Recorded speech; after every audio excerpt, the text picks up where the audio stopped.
ಪ್ರಜ್ವಲ್ ಈಗ most wanted ಅಂತ SIT ಅವರು ಹೇಳ್ತಾ ಇದ್ದಾರೆ. ಕಾರಣ ಬರ್ತಾರೆ ಅಂತ ಕಾಯ್ಕೊಂಡು ಕೂತಿದ್ರು. ಒಂದು ವಾರದಲ್ಲಿ ಬರ್ತೀನಿ ಅಂತ ಹೇಳ್ಕೊಂಡಿದ್ರು, ಬರಲಿಲ್ಲ. ಇವತ್ತು ಇನ್ನೊಂದು ಕಡೆಗೆ ಅವರ ಫ್ಲೈಟು ರಿಟರ್ನ್ ಇತ್ತು, ಅದರಲ್ಲಿ ಬರ್ತಾರೆ, ಬಂದ್ಮೇಲೆ ನೋಡೋಣ ಅಂತ ಕಾಯ್ತಾ ಇದ್ರು. ಇವತ್ತು ಇಲ್ಲ.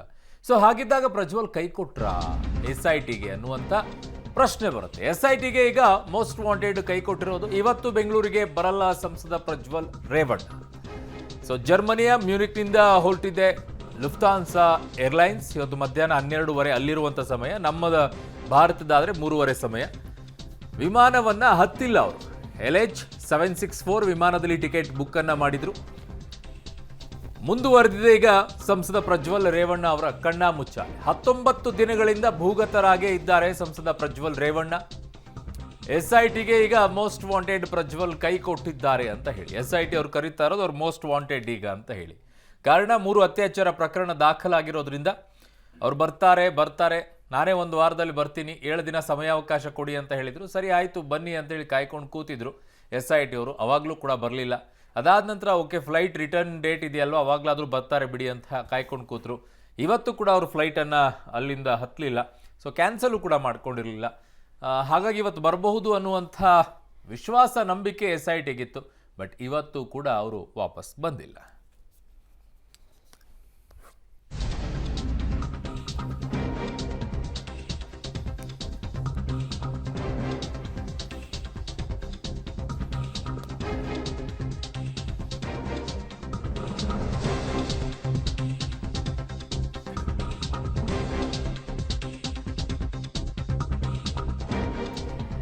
ಸಂಸದ ಪ್ರಜ್ವಲ್ ರೇವಣ್ಣ ನಡೆ ಇನ್ನೂ ಕೂಡ ನಿಗೂಢವಾಗ್ತಾ ಇದೆ. ಬೆಂಗಳೂರಿನತ್ತ ಮುಖ ಮಾಡಿಲ್ಲ ಪ್ರಜ್ವಲ್. ಮ್ಯೂನಿಕ್ ಏರ್ಪೋರ್ಟ್ ಕಡೆ ಮುಖ ಮಾಡಿಲ್ಲ ಸಂಸದ. ಅಲ್ಲಿಂದ 3:30ಗೆ ಫ್ಲೈಟ್ ಟೇಕ್ ಆಫ್ ಆಗಿದೆ. ಅಲ್ಲಿ ಅವರು ಬರಬಹುದು ಅನ್ನೋ ನಿರೀಕ್ಷೆ ಇತ್ತು, ಬಟ್ ಅದು ಹುಸಿ ಆಯಿತು. ಸದ್ಯಕ್ಕೆ ಭಾರತಕ್ಕೆ ಎಂಟ್ರಿ ಆಗಲ್ವಾ ಅನ್ನೋ ಪ್ರಶ್ನೆ, ಯಾವಾಗ ಎಂಟ್ರಿ ಆಗ್ತಾರೆ ಏನು ಎತ್ತ ಪ್ರಶ್ನೆಯಾಗಿ ಉಳ್ಕೊಂಡಿದೆ.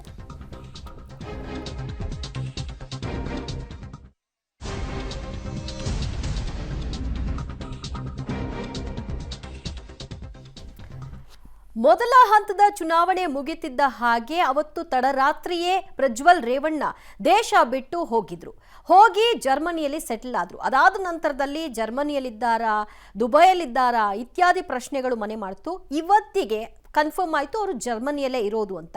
ಆ ಮಧ್ಯದಲ್ಲಿ ಅವರು 2 ಬಾರಿ ಟಿಕೆಟ್ ಅನ್ನ ಕೂಡ ಕ್ಯಾನ್ಸಲ್ ಮಾಡಿಕೊಂಡ್ರು. ಇವತ್ತು ಟಿಕೆಟ್ ಕ್ಯಾನ್ಸಲ್ ಮಾಡಿರಲಿಲ್ಲ. ಆ ಕಾರಣದಿಂದಾಗಿ ಬರಬಹುದು ಅನ್ನುವಂತಹ ಅಂದಾಜನ್ನ ಇಡಲಾಗಿತ್ತು.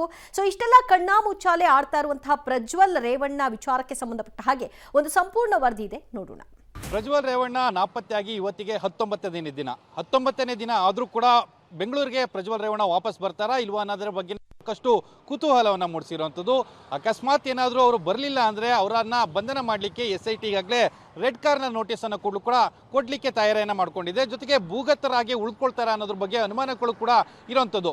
ಅಂದರೆ ಇತ್ತ ಪ್ರಜ್ವಲ್ ರೇವಣ್ಣ ಬರ್ತಾರಾ ಅನ್ನೋದ್ರ ಬಗ್ಗೆ ಒಂದಷ್ಟು ಕುತೂಹಲ ಮತ್ತು ತನಿಖೆಯನ್ನು ಕಾನೂನಾತ್ಮಕವಾಗಿ ಯಾವ ರೀತಿಯಲ್ಲಿ ತೆಗೆದುಕೊಂಡು ಹೋಗಬೇಕು ಅಂತೇಳಿ SIT ಅಧಿಕಾರಿಗಳು ಕೂಡ ಸಾಕಷ್ಟು ಪ್ರಯತ್ನಗಳನ್ನು ಮಾಡ್ತಾ ಇದ್ದಾರೆ ಮತ್ತು ರೆಡ್ ಕಾರ್ನರ್ ನೋಟಿಸ್ಗಳನ್ನು ಕೊಡಲಿಕ್ಕೂ ಕೂಡ ತಯಾರಿಯನ್ನು ಮಾಡ್ಕೊಳ್ತಾ ಇರೋಂಥದ್ದು. ಪ್ರಜ್ವಲ್ ಭೂಗತ ಪಬ್ಲಿಕ್ ಟಿವಿಯಲ್ಲಿ ಮೆಗಾ ಇನ್ಸೈಡ್ ಸ್ಟೋರಿ. ಬರ್ತಾರಾ ಬರಲ್ವಾ, ಹಿಡಿಯೋದು ಯಾವಾಗ ಬೆಂಗಳೂರ ದಾರಿ? ಎಸ್, ಮೊದಲ ಹಂತದ ಚುನಾವಣೆಗೆ ಇನ್ನೆರಡೇ ದಿನ ಬಾಕಿ ಇರುವಾಗಲೇ ಪ್ರಜ್ವಲ್ದು ಎನ್ನಲಾದಂತಹ ಅಶ್ಲೀಲ ಪೆನ್ ಡ್ರೈವ್ ವೈರಲ್ ಆಗಿ ಕುತೂಹಲ ಎಬ್ಬಿಸಿತ್ತು. ಜನ ಥೂ ಚೀ ಅಂತ ಕ್ಯಾಕರಿಸ್ತಾ ಇದ್ದಂತಹ ಟೈಮ್ ನಲ್ಲೇ ದೇಶ ಬಿಟ್ಟು ಪರಾರಿಯಾದಂತಹ ಪ್ರಜ್ವಲ್ ಇಲ್ಲಿ ತನಕನೂ ಭೂಗತ. ಏಪ್ರಿಲ್ 26ರಂದು ಜರ್ಮನಿಗೆ ಎಸ್ಕೇಪ್ ಆದಂತಹ ಪ್ರಜ್ವಲ್ ಮೇ 15ಕ್ಕೆ ರಿಟರ್ನ್ ಟಿಕೆಟ್ ಬುಕ್ ಮಾಡಿದ್ರು. ಎಲ್ಲವೂ ಅನ್ಕೊಂಡಂತೆ ಆಗಿದ್ರೆ ಪ್ರಜ್ವಲ್ ಇವತ್ತು ಮಧ್ಯರಾತ್ರಿ ಬೆಂಗಳೂರಿಗೆ ಬರಬೇಕಾಗಿತ್ತು. ಆದ್ರೆ ಬರುವ ಯಾವ ಲಕ್ಷಣಗಳು ಇಲ್ಲ. SITಗೂ ಖಚಿತ ವರ್ತಮಾನವಿಲ್ಲ. ಬ್ಲೂ ಕಾರ್ನರ್ ನೋಟಿಸ್ನಿಂದ ಯಾವುದೇ ರೀತಿಯ ಪ್ರಯೋಜನ ಆಗಿಲ್ಲ. ಪ್ರಜ್ವಲ್ ರೇವಣ್ಣ ಭಾರತವನ್ನ ಬಿಟ್ಟು ವಿದೇಶಕ್ಕೆ ತೆರಳಿ ಸರಿಸುಮಾರು 19 ದಿನಗಳಾಗಿದೆ.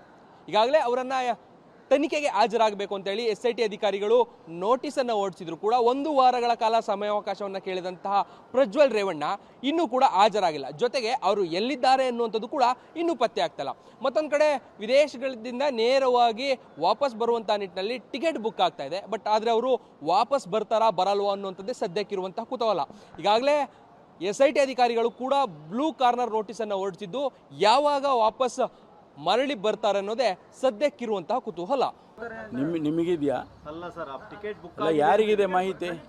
ಇಲ್ಲ, ಯಾರಿಗಿದೆ ಮಾಹಿತಿ? ನಿಮಗಿದೆಯಾ? ನಿಮಗಿದೆಯೇನ್ರಿ?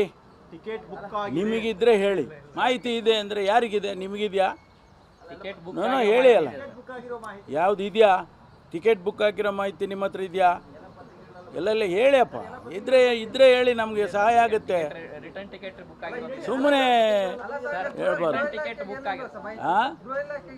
ಇರುತ್ತೆ, ಅದನ್ನು ನಿಮ್ಗೆ ಹೇಳ್ತಾರಾ?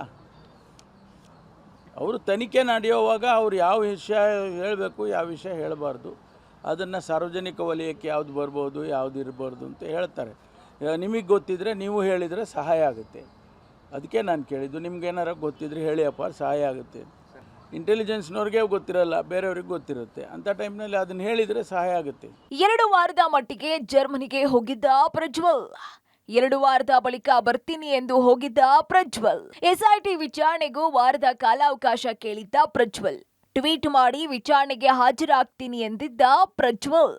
ಎಸ್, ನನ್ನ ಮನಸ್ಸು ಸರಿ ಇಲ್ಲ, ಜರ್ಮನಿಗೆ ಹೋಗ್ತಾ ಇದ್ದೀನಿ, 1-2 ವಾರ ಬಿಟ್ಟು ಜರ್ಮನಿಯಿಂದ ವಾಪಸ್ ಬರ್ತೀನಿ, ಏಪ್ರಿಲ್ 26ರಂದು ಹೀಗಂತ ತಾಯಿಗೆ ಹೇಳಿ ಜರ್ಮನಿಗೆ ಹೋಗಿದ್ದಂತಹ ಪ್ರಜ್ವಲ್ ಅಲ್ಲಿಂದ ಇಲ್ಲಿ ತನಕ ಯಾರ ಸಂಪರ್ಕಕ್ಕೂ ಸಿಕ್ಕಿಲ್ವಂತೆ. ಫೋನ್ ಕೂಡ ಮಾಡಿಲ್ಲ ಅಂತ ಹೇಳ್ತಿವೆ ಆಪ್ತ ಮೂಲಗಳು.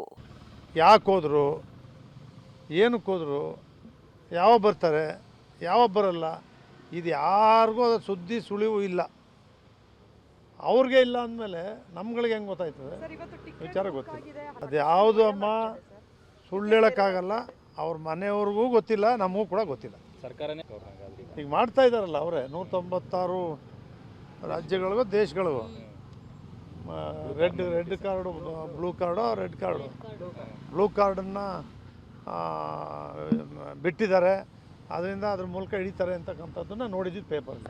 ಯಾವರ ಸಂಪರ್ಕಕ್ಕೂ ಕೂಡ ಅವರು ಸಿಕ್ಕಿಲ್ಲ, ಯಾರ ಸಂಪರ್ಕಕ್ಕೂ ಕೂಡ ಸಿಕ್ಕಿಲ್ಲ. ಇನ್ನು ಪ್ರಜ್ವಲ್ನ 2 ನಂಬರ್ಗಳು ಕೂಡ ಸ್ವಿಚ್ ಆಫ್ ಆಗಿದ್ಯಂತೆ. ಜರ್ಮನಿಯಲ್ಲಿ ಪ್ರತ್ಯೇಕ ಮೊಬೈಲ್ ನಂಬರ್ ತೆಗೆದುಕೊಂಡಿರಬಹುದು, ಆದ್ರೆ ಅದ್ರ ಬಗ್ಗೆ ಕುರುಹು ಕೂಡ ಸಿಕ್ಕಿಲ್ಲ. ಯಾಕಂದ್ರೆ ಆ ನಂಬರ್ನಿಂದ ಯಾರಿಗೂ ಕರೆ ಮಾಡಿಲ್ಲ ಪ್ರಜ್ವಲ್ ರೇವಣ್ಣ. ಇನ್ನು ವಿದೇಶದಲ್ಲಿರುವಂತಹ ಪ್ರಜ್ವಲ್ ಸ್ನೇಹಿತರಿಗೂ ಕೂಡ ಮಾಹಿತಿ ಇಲ್ವಂತೆ.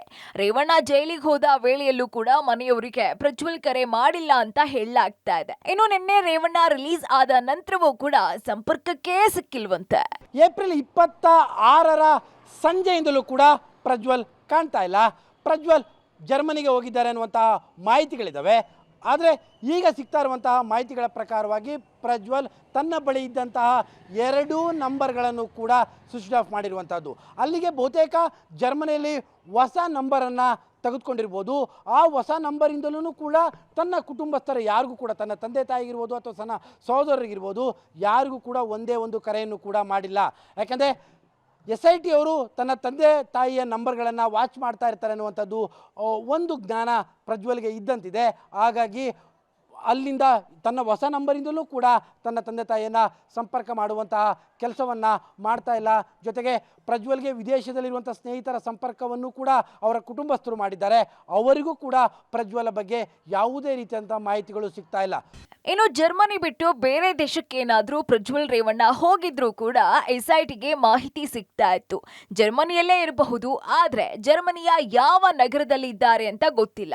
ಒಂದು ಮೂಲದ ಪ್ರಕಾರ ಎಲೆಕ್ಷನ್ ರಿಸಲ್ಟ್ ಬರೋ ತನಕ ಪ್ರಜ್ವಲ್ ಬರಲ್ಲ ಅಂತ ಹೇಳಲಾಗ್ತಾ ಇದೆ. ಒಂದ್ ಕಡೆ ಪ್ರಜ್ವಲ್ ಪ್ರಕರಣದಲ್ಲೂ ನಿತ್ಯವೂ ಕಾನೂನು ಕುಣಿಕೆ ಬಿಗಿ ಆಗ್ತಾ ಇದೆ. ಮತ್ತೊಂದ್ ಕಡೆ ಪ್ರಜ್ವಲ್ ನಡೆ ನಿಗೂಢವಾಗಿದೆ. ಯಾವಾಗ ಬರ್ತಾನೆ ಅನ್ನೋದೇ ಸದ್ಯದ ಸಸ್ಪೆನ್ಸ್.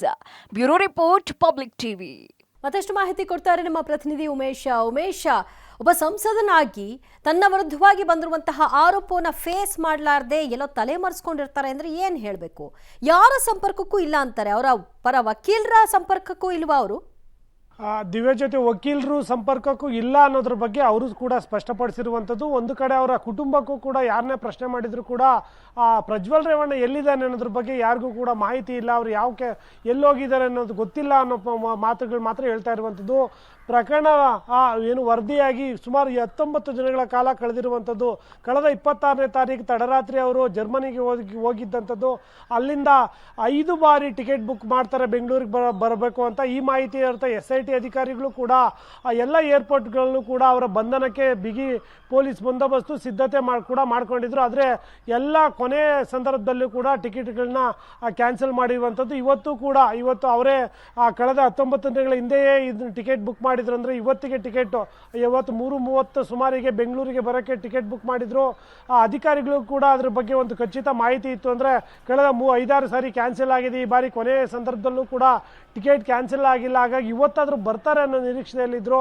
ಆದರೆ ಇವತ್ತು ಕೂಡ ಬರ್ದೇನೆ ಏನು ಪ್ರಜ್ವಲ್ ರೇವಣ್ಣ ತಲೆಮರೆಸಿಕೊಂಡಿರುವಂಥದ್ದು. ಈಗ ಅಧಿಕಾರಿಗಳು ಕೂಡ ಕೊನೆ ಸಂದರ್ಭದಲ್ಲಿ ತನಕ 3:30 ತನಕ ಕಾದು ನೋಡಿದ್ರು ಕೂಡ ಪ್ರಜ್ವಲ್ ರೇವಣ್ಣ ಬಂದಿಲ್ಲ. ಹಾಗಾಗಿ ಇಂಥ ಗಂಭೀರ ಸ್ವರೂಪದ ಪ್ರಕರಣ ಆಗಿದೆ. ಒಬ್ಬ ಸಂಸದನಾಗಿ ಈ ರೀತಿಯಾಗಿ ವಿದೇಶದಲ್ಲಿ ತಲೆಮರೆಸ್ಕೊಂಡಿರುವಂಥದ್ದು ಎಷ್ಟು ಸರಿ ಅನ್ನೋದು ಒಂದು ಕಡೆ. ಆದರೆ SIT ಅಧಿಕಾರಿಗಳು 3 ಅತ್ಯಾಚಾರ ಪ್ರಕರಣಗಳಲ್ಲೂ ಕೂಡ ಒಂದಷ್ಟು ತನಿಖೆ ಮತ್ತು ವಿಚಾರಣೆ ಕೂಡ ಕೈಗೊಂಡಿರುವಂಥದ್ದು. ಆದರೆ ಪ್ರಮುಖ ಆರೋಪಿ ಮಾತ್ರ ಇಲ್ಲಿವರೆಗೂ ಕೂಡ ಪತ್ತೆ ಆಗಿಲ್ಲ. ಇನ್ನು ಯಾವಾಗ ಪತ್ತೆ ಆಗ್ತಾರೆ ಅಥವಾ ಆತನನ್ನು ಪತ್ತೆ ಮಾಡೋದು ಹೇಗೆ ಅನ್ನೋದು ಈಗ ಸದ್ಯಕ್ಕೆ SIT ಅಧಿಕಾರಿಗಳಿಗೆ ತೀವ್ರ ತಲೆಬಿಸಿಯಾಗಿರುವಂಥದ್ದು.